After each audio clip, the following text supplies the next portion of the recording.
What's going on, guys? Today I want to teach you how to know if you're actually big. Because here's the thing, a lot of people when they talk about being muscular, they're typically referring to illusion strategies. So they might have really good proportions, which makes them look good, but the fact of the matter is that they're not objectively big. And that's really what I'm trying to discuss here. Objectively measuring how muscular you actually are through factual numbers. And here are the facts. You are big in two circumstances. By one, measuring your lean body mass, and two, looking at your body measurements from a proportion standpoint relative to your height. This is how you can objectively measure how big you are. It's not how do you look in the mirror.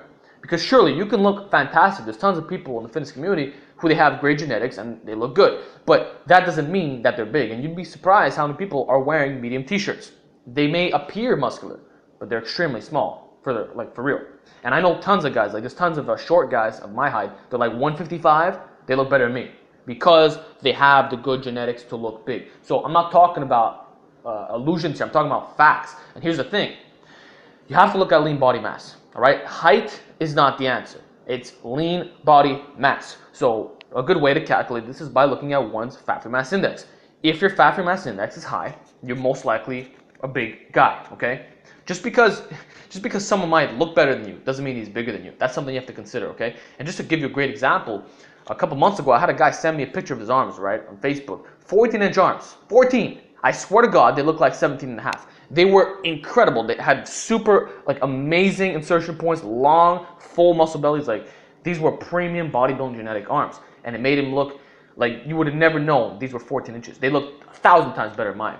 And then likewise, myself, my arms are a little bit over 16. They've been like that for a long time, but they look terrible. They look awful because I don't have good muscle belly insertions. It's just really poverty arm genetics. That's how bad it is. Yet they're above 16. Yet here's the thing, I know tons of fitness YouTubers who have the same exact arm size as me, and they are taller.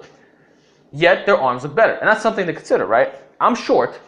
By default, my arms should look good, but they don't. Plus, you factor in the bad insertion points. But objectively speaking, if you compare my arms a little bit over 16 to a 6-foot guy with 16s, I'm objectively bigger. You understand what I'm trying to say here? So that brings me on to my second point. You have to look at body measurements from a height standpoint. It's not enough to say, oh, well, I got X size legs, I got X size arms, therefore I'm big. No, you need to look at yourself from the height standpoint, because someone who is short versus someone who is tall, their measurements are going to vary massively, and there's nothing you can do about it, because height is height. It is what it is. And there's also bone structure to consider. So you have to assess your muscular development based off these features. It's so simple, guys. And a really good way to know if you're big is by looking at Casey Butt's formula. Casey Butt, he created a calculator where it takes into account bone size and then your weight and your height. And that should give you some good numbers, some good goals to shoot for. All right? That's how you know if you're big. You have to look at the body measurements from a proportion standpoint relative to your height. It's not just, well, I look good, therefore I'm big. No. Just like some people say, well, I have a six-pack, therefore I'm lean. No, it's not true. I'm 15% body fat. I still have very visible abs. That's because the fat distribution, for me, when I store fat, it goes mainly in my glutes and my face for the most part, and my obliques. It does not go directly in the abs themselves. So you can't just look at it like that. It's not enough to just look at someone and say, okay, this is what's going on. No. Look at the objective truth. And that's what I'm always trying to tell you guys. Numbers don't lie. You want to know if someone's big? Look what's their shirt size for their height? What's their shirt size? What's their body measurements?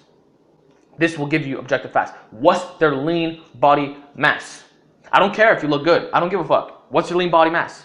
Are you like a 23 fat free mass index? Because if so, you ain't big, bro. So these are some things to think about. And I hope that you learned something in this video. So don't let the eyes fool you. And you might have learned about this in philosophy. Sometimes the eyes can be deceiving. The visual could be deceiving. So you don't want to rely on these particular senses. You want to look at the mathematics, the numbers, man. And the same thing applies to the strength. Does the guy have good numbers? Does the guy have massive traps, yet he's shrugging 2 plates? I saw at the gym yesterday. I saw this guy. He was so fucking wide, huge. Obviously a rower as well. He was rowing 275 Yates row, man. And with the cheating style too. But he was yoked out of his mind. That's because great genetics. All right. But nonetheless, I don't want to go off topic here, but I'm just trying to strike a point that it's lean body mass and body measurements relative to your height. That's how you know if someone's big. Hope you enjoyed the video. Let me know what you think down below. Talk to you guys next time.